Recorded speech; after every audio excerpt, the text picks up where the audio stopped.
Alright everybody, welcome back to another 4 Eyes Games video. This video made me really happy because it is my first ever time going interplanetary. So I went to Duna instead of going to the Moon or something. So very excited because I went interplanetary. I've never done that before. But I didn't go with a Kerbal, I went with a Rover, which is still pretty cool. The Rover's name, you can't see it yet, you'll see it later, but the Rover's name is Horizon, which I found pretty cool. The main issue the Rover had was communication, so a lot of the early designs, they looked a little better, but they just didn't have enough communication systems. Like they didn't have a strong enough communication system to communicate and thus get control. So that's what that little antenna there, I had to scrap that. I don't show it, but I scrap it and replace it with something else because it's just too weak. But I ended up setting up a relay, even though that turned out to be for nothing because the relay didn't actually really work for some reason. But that's alright because it doesn't really matter. All I have to do is just time warp where I don't have control of the Rover, because the Rover, it has enough communications to reach to the KSP, but not enough communication. Well, no, I don't know. The relay just doesn't work. The Rover can reach the Kerbal Space Center, but the relays don't work. So when it's not facing the Kerbal Space Center, it can't control. So no biggie. I just have to time warp till it can reach the KSP. But as you can see, that's not really a problem. That's why we have time warp. But this Rover, it's pretty fast, and I ended up tilting those wheels you can see there so that tipping it would be a little bit harder, and it worked according to test flights. This is a cool system. I kind of built like a mechanism to hold it in place inside of its protective shell. So the Rover basically has a solar panel, what's it called? Communications dish, and it has all the science experiments. It does have a science junior, but it has a science experiment, so it's okay. And it has RTGs on board, and it also has a scanner arm. Anyways, here you can see the little shell, protective shell. Ignore what you're seeing here. What I'm built. Wait, never mind. No. Don't ignore what you're seeing. This is important. These are the relay. I didn't show you the building process just because I had built it off camera, and I didn't want to scrap it and build it again on camera, so I just decided to place it and show you guys. But yeah, they're stacked with a ton of communication things, and when you render all the paths, it looks like a giant spiked ball. In case you don't know what rendering the path does, it draws a red line to where all the antennas are pointing, and it kind of looks like a spiky red ball where all the spikes are pointing forward. Yeah. So, what do I talk about next? There's nothing much to talk about, but whatever. Oh, okay. So I think last video or something, I told you guys Oscar B fuel tanks don't always help. They don't always help. But in this case, as an example of when they do help, in this case they got me like an extra couple hundred Delta V, which is really nice. So you can see those SRBs, which don't always help. Oh.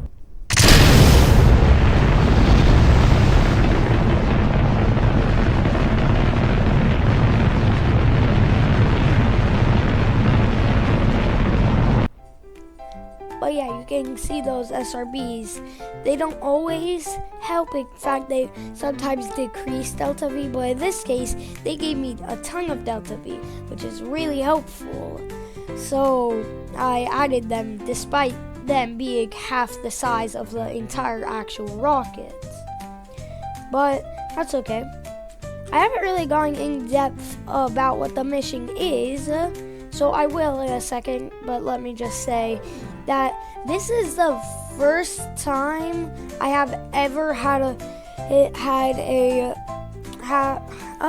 this is my first time in a while, like I'm pretty sure ever, that I've had the launch stage help me or get me into orbit. So that obviously helped a lot to save on delta V for the interplanetary stage. But anyways, let's talk about the mission. The mission obviously was to get a rover to Duna, and I did so with, I'm pretty sure, like 2 rocket stages, and the relay system had 4 relay satellites orbiting Duna in a square pattern, even though they weren't really square, because I don't know, they just drifted away. All of their orbits were perfectly aligned. But yeah, so oh my gosh, I'm so sorry. So again, the mission is to get a rover with a relay system to explore Duna and introduce me to interplanetary, because again, this is my first ever mission going interplanetary. I played the mission in the video about getting a colony to Eve, but that's actually, now that I think of it, it's kind of dumb. Before I did that, I hadn't even got a colony on the Mun. So kind of dumb on my part, but it was a good colony. It almost worked, just I wasn't skilled enough. So unfortunately, it didn't work. Okay, so here we can see the launch stage actually helped me with my interplanetary maneuver. But Wolfhound engine, beautiful. They're not as efficient as they're not as efficient as a Nerve nuclear engine, but they are far more powerful and they're still really efficient. Also, cool tip for beginners like me: if you don't watch Matt Long, or if you do but you haven't seen any of his Duna missions, remember, for a Duna transfer window, the Duna should be about 45 degrees ahead of Kerbin. Yeah, don't forget that, guys. If you guys watch Matt Long, you would understand that that is an absolute meme. But yeah, so 45 degrees ahead of Kerbin, it is a good optimal transfer window for Duna. But at first I was so excited when I finally got my maneuver node to get a counter with Duna. Cool tip, at least for me. I suggest this.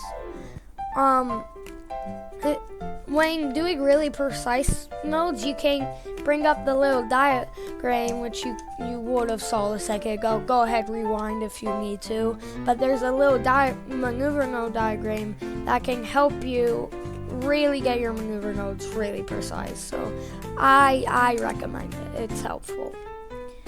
But only when you want to get to be, only when you're gonna get to be precise. If you're not gonna get precise, there's really no point. But yeah. So for a second, I just want to talk about how enormously over-engineered and powerful this interplanetary stage is.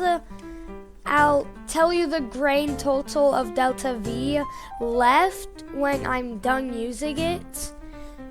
But it just had so much delta V. I think upon launch it had about 4,000 delta V, like 3,836, I think. Go ahead, rewind, see if I'm right.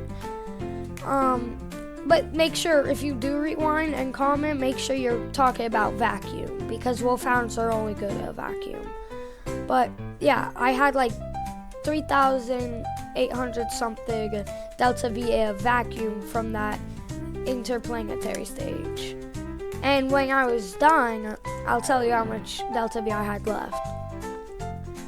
But currently, I am working on orbiting Duna, which is, I really like. I don't know why, if any of you can relate to this, it is so satisfying when you get the perfect orbit. Like, it's within like 1 or 2 kilometers of a absolutely perfect orbit. Like, I don't know why, that's just so satisfying. But there we go, there's my within 1 kilometer orbit, I believe. I can't really see, the numbers are too blurry on my little screen, my editing software. But yeah, anyways, there is a first probe. You can see what it looks like. It's one of those like 88 communitrons and a bunch of tiny dishes around the side. But here I make my orbit a little smaller so I go faster than the first satellite so that I could get ahead of it and at about a 45-degree angle so I can deploy the next probe, which obviously I will match my orbit with the orbit of the first probe. But yeah, that's what I do. I'm gonna get a square orbit. It's pretty, you can understand it. But yep, there's another probe. It's packed with communication systems.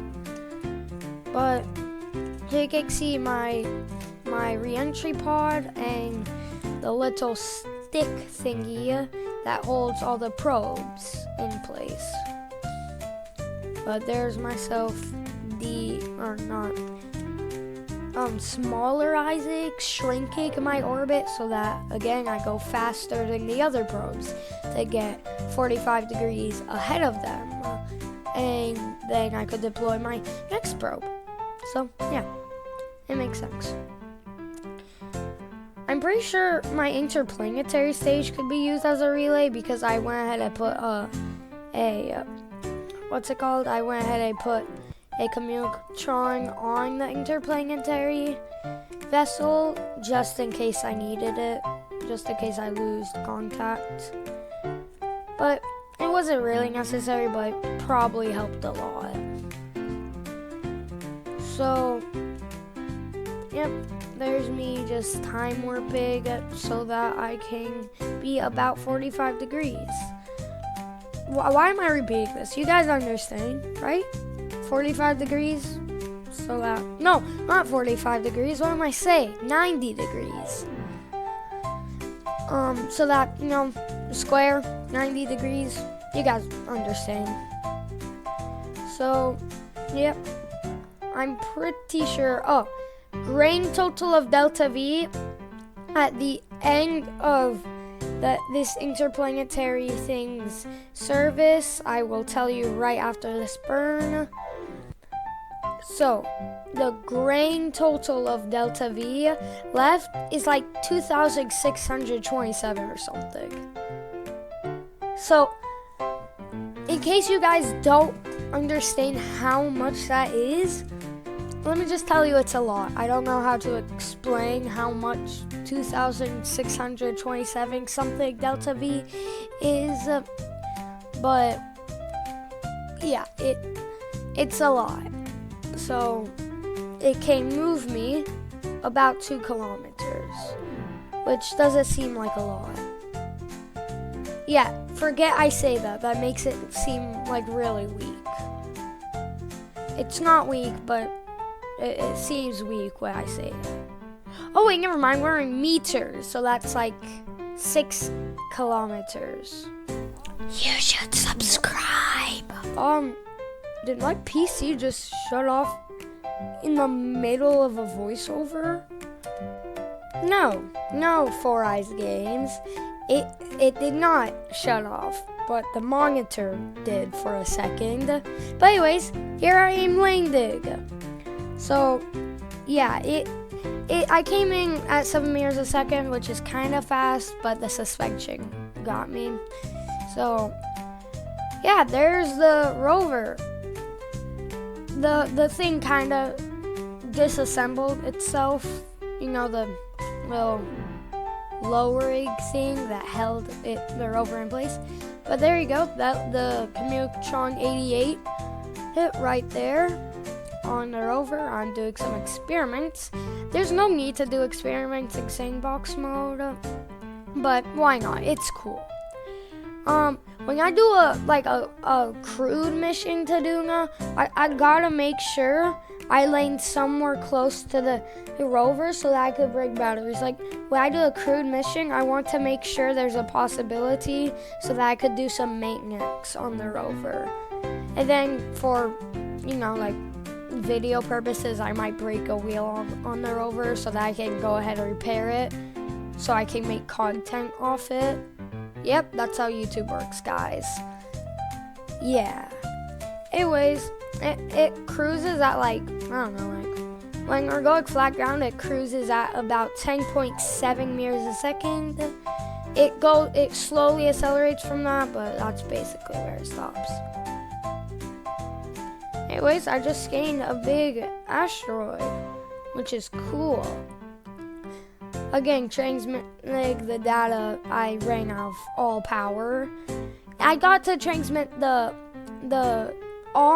scanner arm data, but I could not transmit the rest of the data. Anyways, you can see there how I don't have direct contact with the KSP, so the relays don't really work. But anyways, bye!